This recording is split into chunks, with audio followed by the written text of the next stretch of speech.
Hi and welcome back to Lyneworth. Today we're going to have a quick look at fitting some ground signals. Ground signals, as you all probably know, are the little signals typically in shunting yards and TMDs, etc. And the busy ways to prevent trains from going into live lines and things like that. So we've got a few of those to put over on the Millhampton side. We've got a few, I'm going to put a few over at Lyneworth, but I haven't decided exactly what I'm going to do with those yet. I might not put the modern ones on. I might try and get some discs type ones, but I'm going to have a good think about that. So let's have a quick look over at Millhampton. So this is a bit of a backwards video.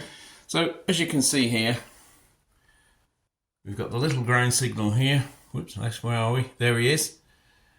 And that's preventing traffic coming from any of these lines here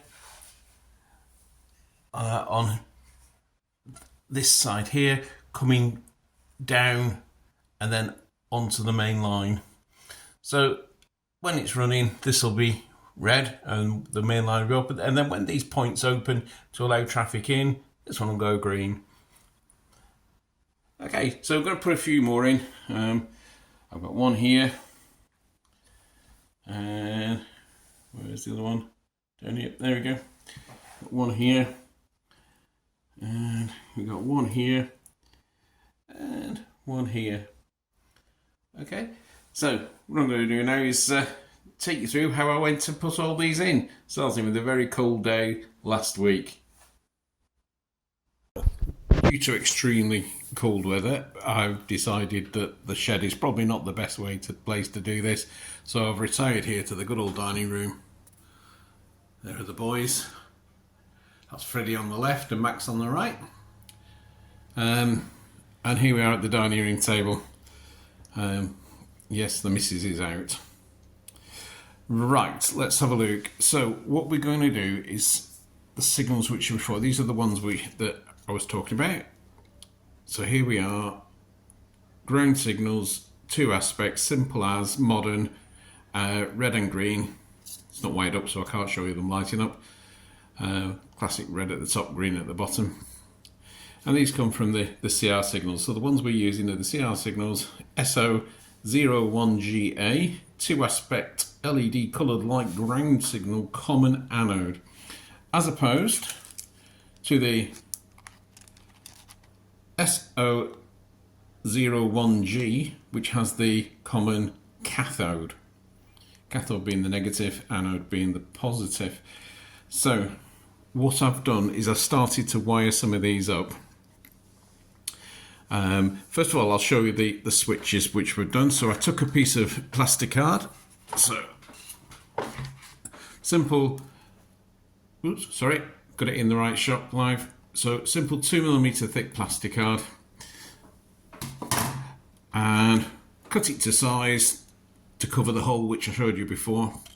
Sprayed it this nice metallic-y colour, and then equally spaced, or pretty equally spaced, the holes to put the switches through. So these are single pole double throw, or SPDT on switches.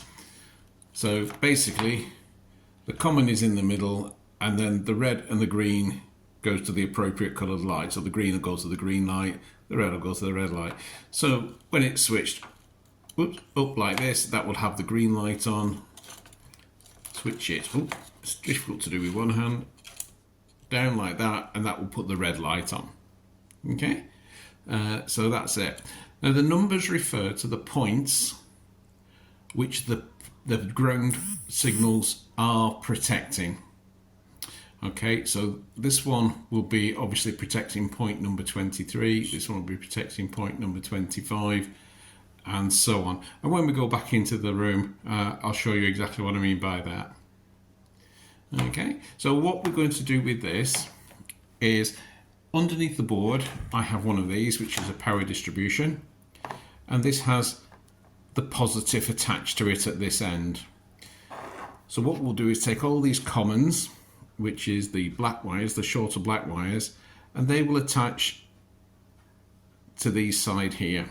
Okay, obviously on the one that's on this is, I'm not going to use this one, there's already one underneath for the other signals, for the main station signals. So they'll connect to the same common positive, common anode. Okay, and obviously the two coloured ones, the green and the yellow, they will go to the signals. And what I'm going to do with those is I'm going to run each one to one of here. So here we've got 10 of these on these, what they call chocolate blocks, I think, aren't they? So we'll have red, green, red, green, red, green, red, green, red, green, etc.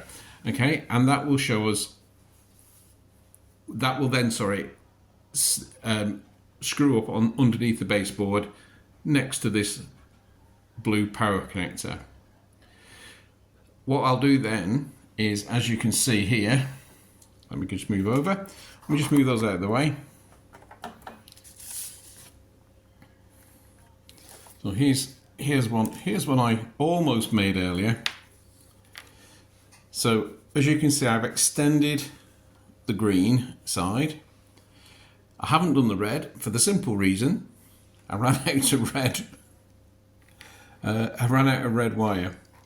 So I will do the same thing when it arrives. I've ordered some yesterday and it should arrive hopefully tomorrow, which will be Saturday. So that will extend this one.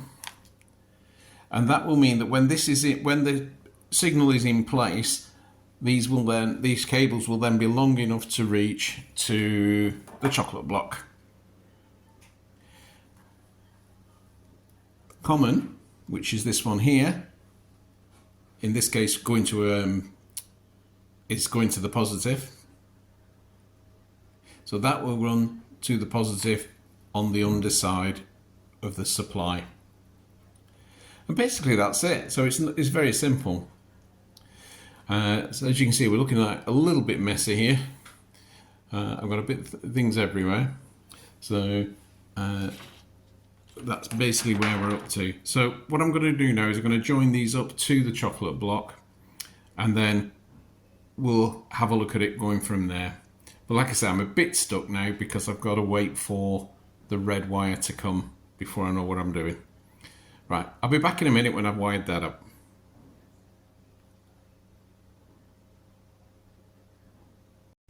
Right, here we go.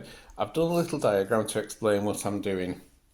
So underneath the board we've got the power board 1. 12 volt coming in to power board 1 here. And then because these are common anode, the positive will come out of the common anode, out of the power board, sorry, and it will go to the signal common. The negative will go all the way to power board 2, which is this one.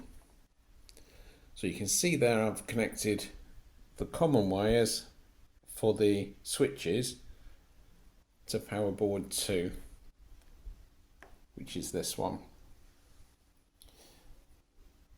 Didn't finish my diagram of the switch very well, did I? Hang on a minute, guys. Let's put the switch in.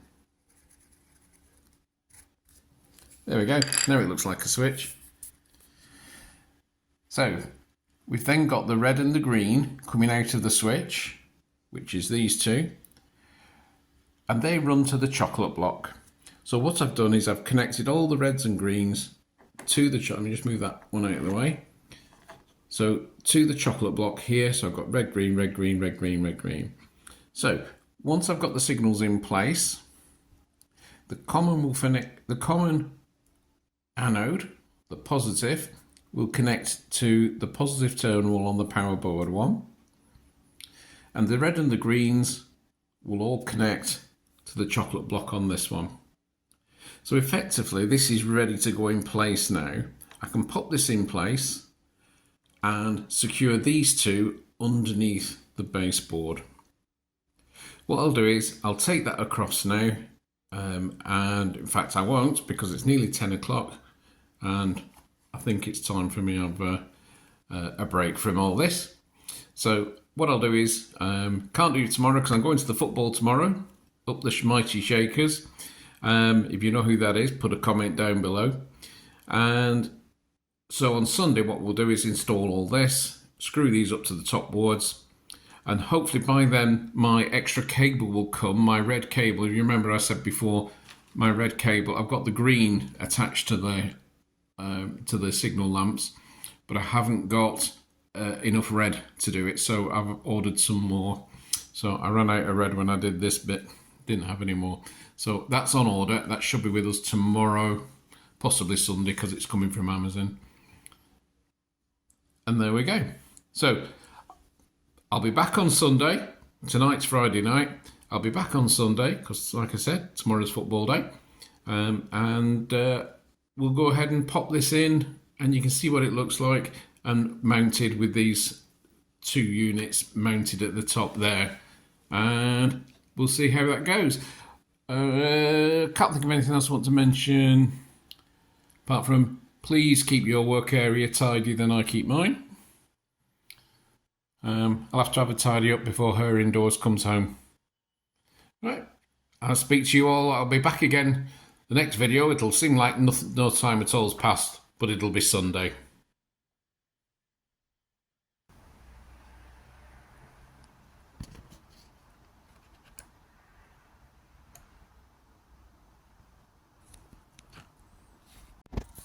Well, welcome back to the workbench, which does look a bit untidy, but it's not quite as bad as it looks. I'm inside again today. It's a little bit cold outside. So, as you might have noticed from the previous video, there's some bleed from the red and green diode, LED, sorry. So what I've done is I've spent a lot of time putting sheathing on some heat shrink to try and stop it, and it didn't stop it. So a friend of mine suggested I try changing the switch. So I did. I have the cheap switches I bought. Now these worked out at about 23 pence each. So I bought some slightly better ones, 77 pence each. And lo and behold, it's quite a miraculous change.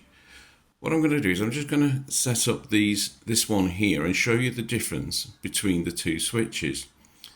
So basically we've got this one set up now, and this is on the new switch. Let me just get the wires in the right place. I have to do this with one hand. Okay, so as you can see there, we've got a nice clear red and nothing coming out of the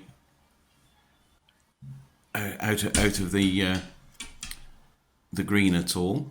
What I'm going to do now is just turn the camera off for a second and swap over to the other switch, and you'll see the difference that it makes.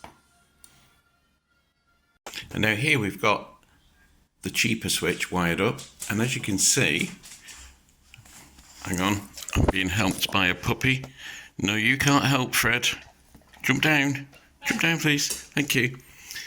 As you can see, we've got power leaking through to the green LED, and that's lighting up. So, lesson to be learnt, not all cheap switches are the same.